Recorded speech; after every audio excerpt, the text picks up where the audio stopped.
Ya, Assalamualaikum warahmatullahi wabarakatuh. Ya, Waalaikumsalam warahmatullahi wabarakatuh.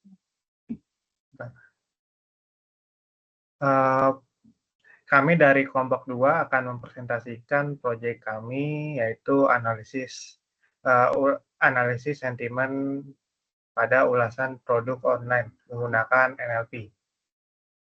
Next, lanjut. Ya. Ini anggota kelompok kami, ada Putri, ada Arik, ada Bang Imam, ada Lutfi. Next, selanjutnya bakal dibahas oleh Putri. Oke, jadi latar belakang dari ini tuh perkembangan teknologi informasi telah mengubah perilaku konsumen, terutama melalui e-commerce, di mana ulasan produk menjadi sumber informasi yang penting. Smartphone, khususnya merek Xiaomi, sering mendapat banyak ulasan karena popularitasnya di segmen menengah. Namun, banyaknya ulasan menyulitkan pemahaman opini konsumen secara detail. Oleh karena itu, diperlukan pendekatan aspek-based sentiment analysis untuk menganalisis sentimen berdasarkan aspek spesifik seperti kamera, baterai, dan harga. Pendekatan ini membantu perusahaan memahami persepsi konsumen secara mendalam dan mendukung penerapan text mining dan NLP pada ulasan berbahasa Indonesia. Next. Selanjutnya ada pendahuluan. Nah, analisis sentimen atau SA ini adalah sebuah cabang penting dari NLP yang secara komputasional mengidentifikasi dan mengekstrak informasi subjektif dari data tekstual. Di era digital, SA sangat diperlukan untuk memproses umpan balik pelanggan dalam skala besar dan beralih dari pengamatan anekdotal ke wawasan berbasis data. Kemudian ada keterbatasan SA tradisional.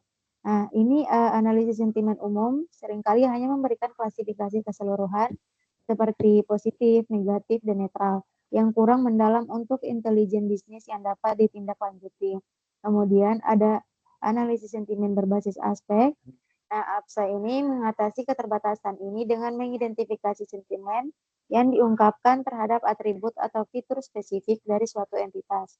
Hal ini memungkinkan perusahaan untuk memahami kekuatan dan kelemahan produk secara rinci, misalnya kameranya buruk versus baterainya bagus. Next.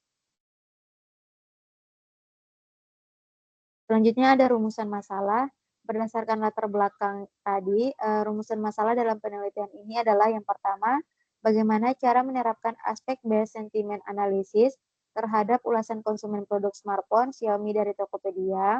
Kemudian yang kedua, ada aspek apa saja yang paling sering dibahas oleh konsumen dalam ulasan terhadap produk tersebut. Yang ketiga, bagaimana distribusi sentimen seperti positif, negatif, dan netral terhadap masing-masing aspek produk. Next. Kemudian ada tujuan penelitian. Nah, ini mengumpulkan dan memproses dataset ulasan pelanggan berbahasa Indonesia untuk Xiaomi Redmi Note 12, kemudian memberi label manual pada aspek-aspek spesifik seperti kinerja, kamera, baterai, dan layar, dan sentimen terkait. Kemudian, melakukan fine-tuning pada model Indobird untuk tugas klasifikasi sentimen berbasis aspek dan mengevaluasi kinerja model yang telah di fine-tuning untuk menggunakan metrik standar. Yang terakhir, menganalisis dan menyajikan sentimen dominan untuk setiap aspek yang diidentifikasi untuk memberikan wawasan yang dapat ditindaklanjuti. Next. Kemudian ada manfaat dari penelitian ini, yaitu yang pertama bagi industri, ia memberikan informasi yang berguna bagi produsen smartphone, khususnya Xiaomi, untuk meningkatkan kualitas produk berdasarkan opini konsumen. Yang kedua, yaitu bagi konsumen, ia menyediakan ringkasan persepsi konsumen lain yang dapat digunakan sebagai referensi sebelum melakukan pembelian.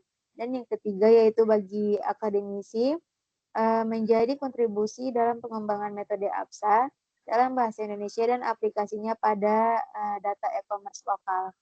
Next. Akan dijelaskan oleh teman saya, Arik. Ya, untuk selanjutnya adalah kajian teori. Yang pertama adalah analisis sentimen atau sentimen analisis adalah teknik dalam bidang natural language processing yang bertujuan untuk mengidentifikasi dan mengklasifikasi opini atau emosi yang terkandung dalam suatu teks. Analisis ini secara umum mengklasifikasi sentimen dalam 3 kategori utama, yaitu positif, negatif, dan netral. Menurut Louis, pada tahun 2012, analisis sentimen dapat diterapkan pada 3 tingkatan. Yang pertama adalah tingkatan dokumen, yaitu menilai sentimen sentimen keseluruhan dari satu dokumen. Terus tingkatan kalimat, yaitu menilai sentimen dari masing-masing kalimat. Terus ada tingkatan aspek atau aspek level, menilai sentimen terhadap fitur atau atribut spesifik dari suatu entitas. Ini tingkat aspek ini adalah topik paper kita. Ya, untuk selanjutnya. Ya, selanjutnya aspek based sentiment analysis adalah pendekatan lanjutan dari analisis sentimen yang tidak hanya menilai polaritas sentimen secara umum, tapi menghubungkan dengan aspek atau fitur tertentu dari sebuah produk atau layanan. Sebagai contoh, dari kalimat kamera bagus tapi baterainya cepat habis, ABSA mampu mengidentifikasi bahwa kamera memiliki sentimen positif, sementara baterai dapat sentimen negatif. ABCA sendiri terdiri dari 2 tahapan, yaitu ekstraksi aspek, yaitu menentukan entitas atau fitur yang dibahas. Terus yang kedua adalah sentimen analisis, klasifikasi sentimen, yaitu menentukan polaritas sentimen terhadap masing-masing aspek. ABSA dianggap sangat bermanfaat bagi konteks ulasan produk karena memberikan insight yang lebih terperinci dan actionable untuk pengambilan keputusan. Next. Selanjutnya, Natural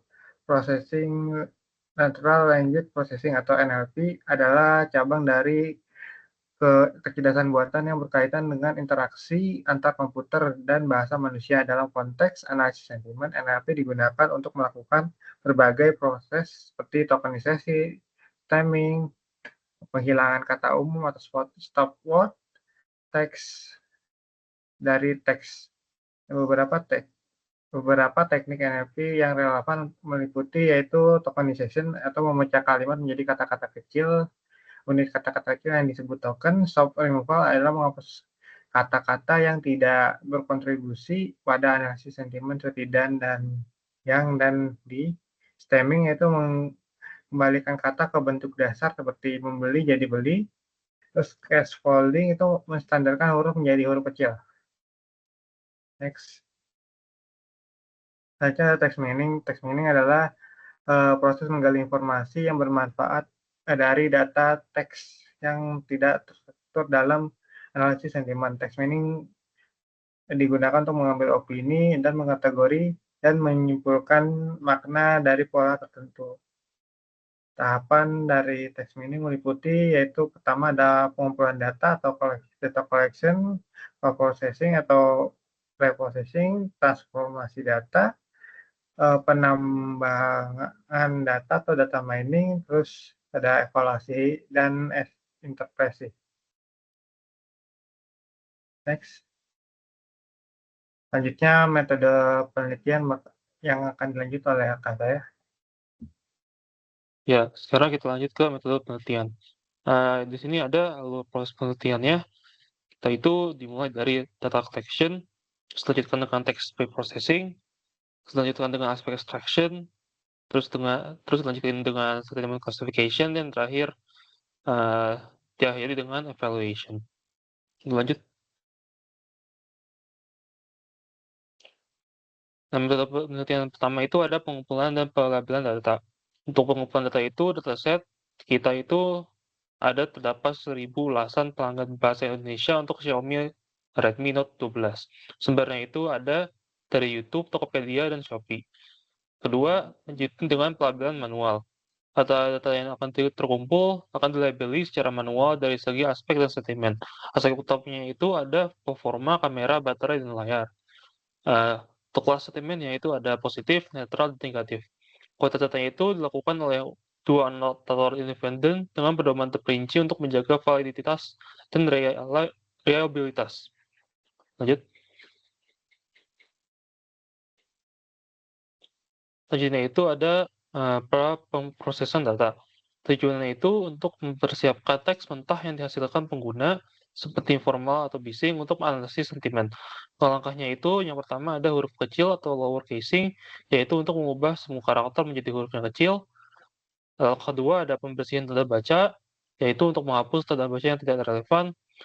Langkah tiga ada normalisasi kata, yaitu untuk mengatasi bahasa gaul, singkatan, ejaan non-standar, misalnya ada yang menjadi yang penuh, dan kata ga menjadi tidak.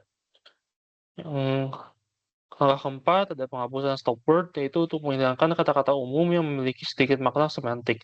Misalnya kata yang, dan di. Langkah selanjutnya ada tokenization, yaitu untuk memecahkan teks menjadi unit-unit token atau frasa.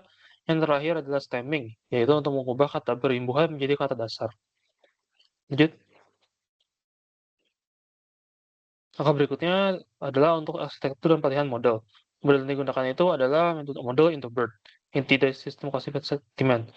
Model akan berbasis BERT yang akan dilatih pada korpus teks bahasa Indonesia yang besar. Model into BERT itu juga mempelajari representasi kontekstual kata yang mendalam dan bidireksional. Terus juga ada proses fine-tuning. Model into BERT yang telah dilatih sebelumnya akan disetel ulang untuk klasifikasi sentimen berbasis aspek.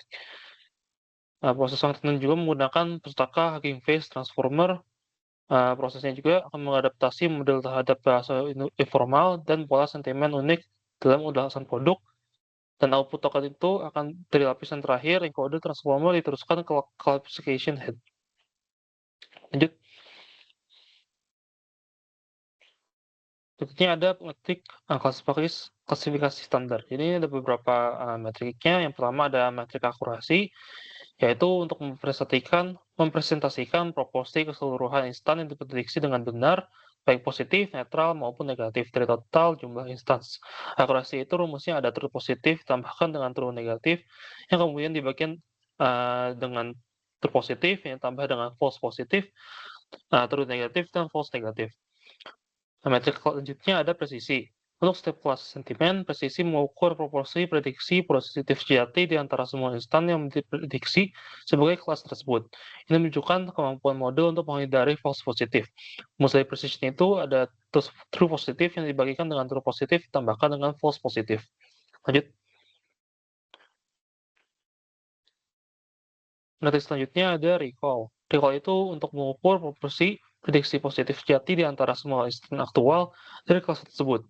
Ini menunjukkan kemampuan model yang untuk mengidentifikasi semua instansi yang relevan. Rumus dari recall itu ada true positif yang ditambahkan, yang dibagikan dengan true positif tambahkan false negatif. Metrik terakhir ada F1 score. F1 score ini adalah rata-rata harmonik dari presisi dan recall. Ini memberikan ukuran kinerja model yang seimbang saat berguna dengan skenario di mana mungkin ada distribusi kelas yang tidak merata. F1 score itu yang tinggi menunjukkan bahwa model memiliki presisi dan recall yang baik. Rumus dari F-score itu ada 2 dikali dengan precision yang dikali dengan recall, yang kemudian dibagikan dengan precision ditambahkan dengan recall. Lanjut.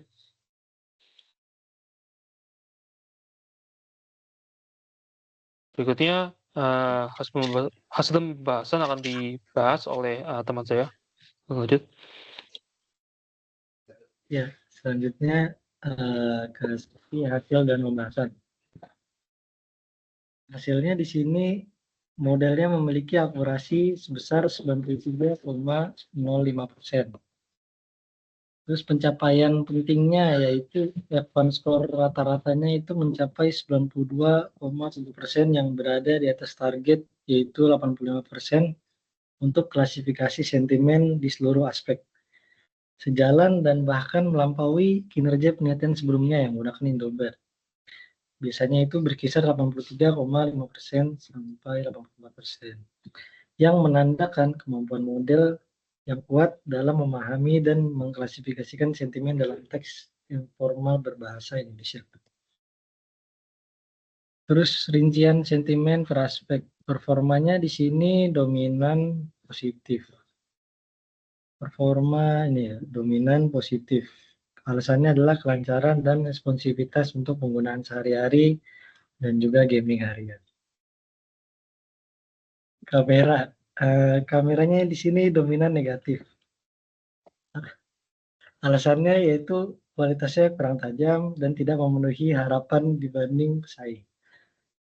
Terus untuk baterai di sini juga dominan positif. Alasannya yaitu daya tahan sepanjang hari.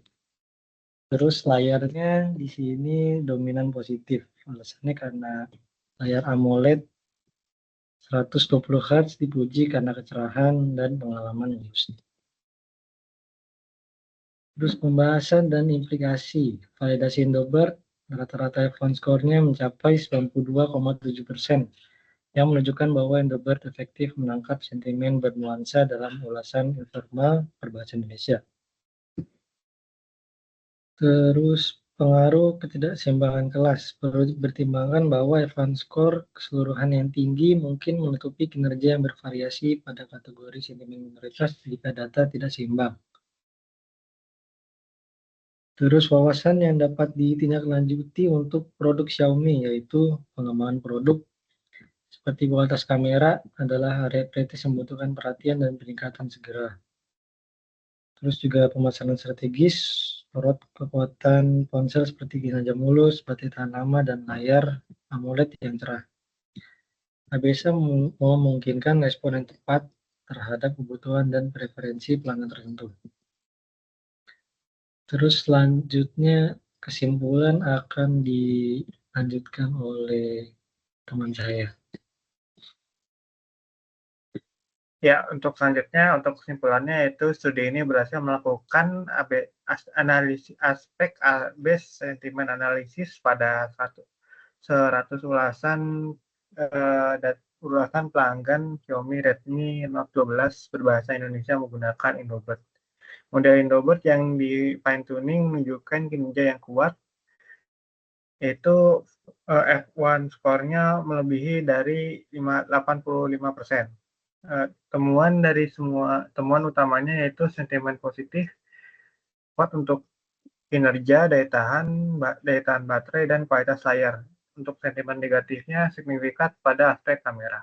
Terus memberikan informasi berharga bagi Xiaomi untuk meningkatkan produk dan pemasaran yang strategis. Next.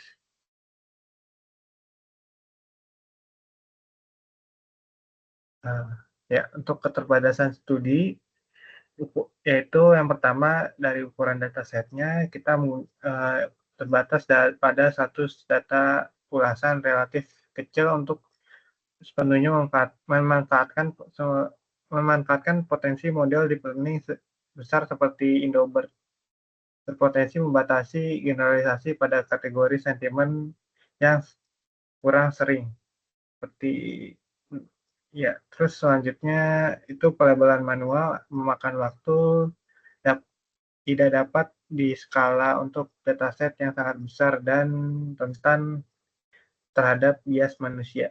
Terus ketidakseimbangan kelas potensial, yaitu ulasan produk umumnya memiliki sentimen positif yang tidak proporsional, yang mempengaruhi akurasi sentimen netral atau negatif yang minoritas. Terus aspek yang telah ditentukan sebelumnya, ekstraksi aspek otomatis tidak dilakukan karena membatasi penemuan aspek baru atau yang muncul. Next. Untuk rencana ke depannya yaitu kita akan menggunakan dataset yang lebih besar dan lebih beragam, itu perluasan ukuran dataset yang signifikan untuk meningkatkan generalisasi dan kinerja pada kategori sentimen yang kurang sering. Terus selanjutnya kita akan mengatasi ketidakseimbangan kelas, yaitu menjelajahi teknologi canggih seperti oversampling, fungsi loss bubut ulang arsitektur model Hydra untuk meningkatkan akurasi klasifikasi sentimen netral dan negatif. Terus ekstraksi aspek yang otomatis diintegrasikan dengan metode unsurfaced atau metode semi-unsurfaced, pemodelan topik algoritma berbasis ending untuk otomatisasi panelan ABSA dan penemuan aspek baru. Terus analisis komparatif pada model lainnya yaitu meningkatkan kinerja model yang tersebut dengan model transformer bahasa Indonesia state of the art lainnya seperti Nusabird, Indolem, BLSTM, terus pemantauan sentimen secara real time yaitu mengembangkan sistem pemantauan sentimen berbasis aspek real time dari ulasan produk. Terus menggunakan aplikasi lintas domain yaitu menerapkan metodologi ke kategori produk atau industri jasa lainnya di Indonesia. Next. Ya, sekian dari kelompok kami. Mohon maaf bila ada salah kata. Wassalamualaikum warahmatullahi wabarakatuh.